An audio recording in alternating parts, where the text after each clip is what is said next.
As you can see, it is glaze day here out on my patio pottery studio.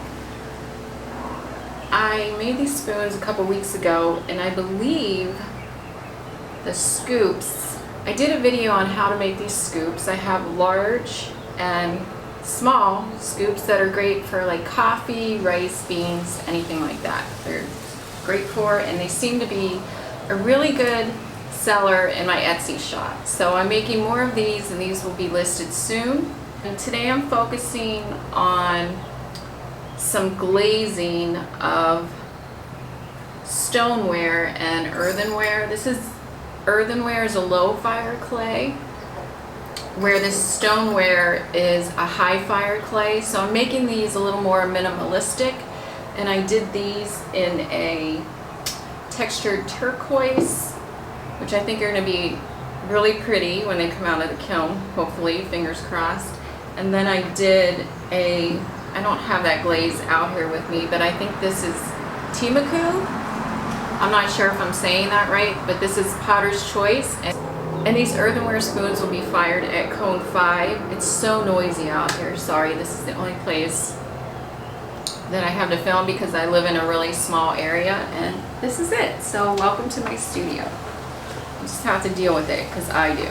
I'll just do a little demo for you right now on how I dip the scoops. This is the low fire earthenware clay, so I think I am going to dip the whole thing, but I do it in 2 parts because a lot of people would say, oh, you have to strain. I don't. I just dip it in there. I've never had a problem with it yet. When I have a problem with it, then I'll do something different. But you do have to make sure that it's mixed up really well, and you have to make sure you're using the right glaze with the right clay. So this is a low fire clay, and this is a low fire glaze that's lead free. But I do have to cover this in a clear glaze that is food grade safe. I don't have that out here. I'll grab that in a little bit, but I just kind of wanted to show you how I just dip this and let it dry. It's very simple. Make sure those little, that's why they say strain it out, because those little pieces could get stuck on your piece and you don't really want that, but just for the sake right now, that's it. That's it. I just dipped it in there and I let it drip off until it starts to dry, and then I let it dry, and then I dip the other end of the handle in. I do wipe these clean with a sponge before I dip them in there, because you just don't want any like dust or dirt or anything on there, which after a kiln firing they tend to be a little dusty and dirty, and I keep them in my garage where I store them, so I just give them a little wipe down before I dip them. So while I'm still holding this one, I'll just go ahead and dip the other one in. Double fisting. Now that this is dry enough, now I'm just going to go ahead and dip the rest of the handle in. Make sure I get it in there. It's a little tricky because this glaze is getting low. There we go.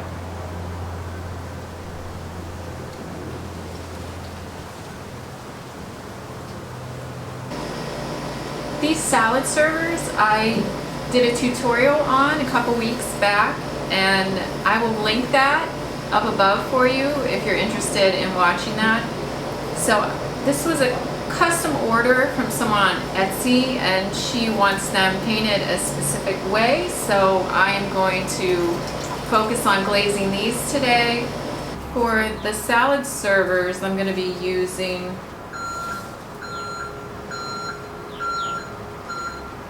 Welcome to Patio Pottery.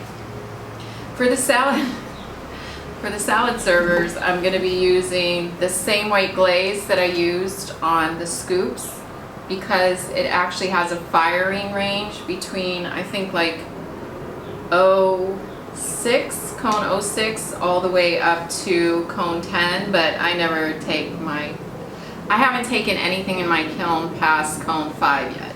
So I'm going to just do 3 coats of this is Amico white So I'm going to do 3 coats, front and back, of the white, and then I'm going to paint some underglazes on there, and these will just be really bright colors that pop, but she's interested in like red, yellow, and black, maybe a little blue in there. So that'll be interesting. So I'm just going to use this hack brush to do my 3 coats of white front and back.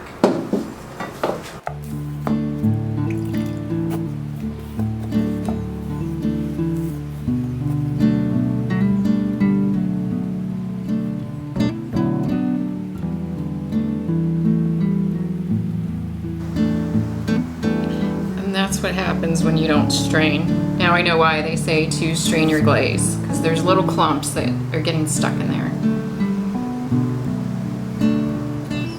Let's just go over that a teeny bit.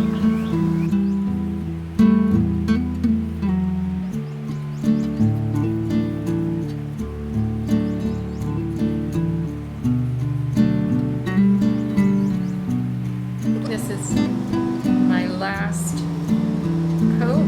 Each side has 3 coats of Amica white. I'm gonna wait for this to dry. I've been out here a good part of the day, and I've just finished my last scoop clear glaze dippy dip. I think with this last one done, I'm just gonna call it a day and pick this up tomorrow. Maybe tonight while I'm sitting watching television, I might draw my pattern on my salad servers here. So I will catch you guys back here tomorrow.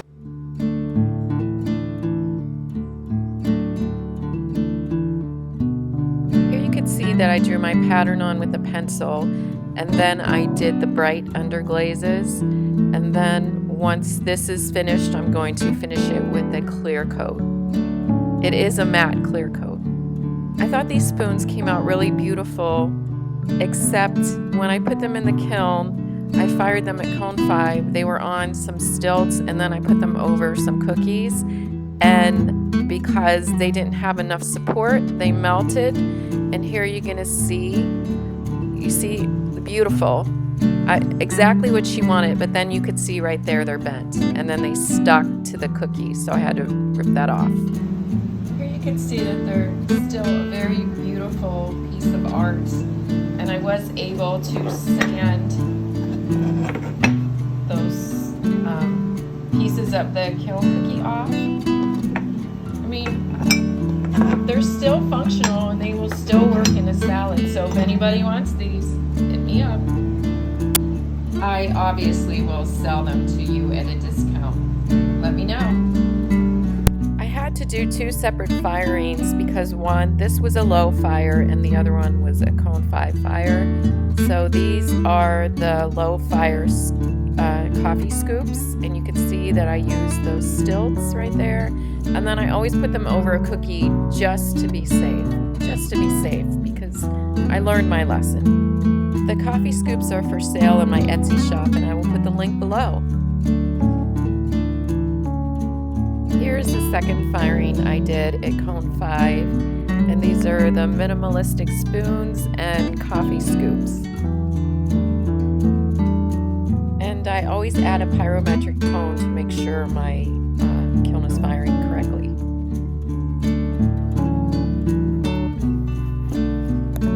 Here you're going to see that I also had a problem with this firing because some of the coffee scoops I used a very runny glaze, and it dripped down and stuck to the stilts and the cookies, as you could see up in the upper left-hand corner.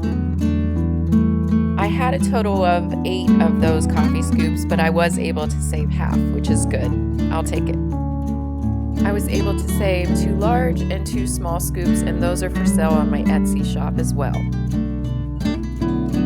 Now let's see those spoons in turquoise and Timaku. So pretty. These are stoneware, minimalistic, and I have 4 in the Timaku, which is like the amber brown, and 6 of the turquoise, all for sale on my Etsy shop. The link is in the description. I hope you subscribe for more videos and tutorials. Thanks for watching and keep on potting. I'll see you next time.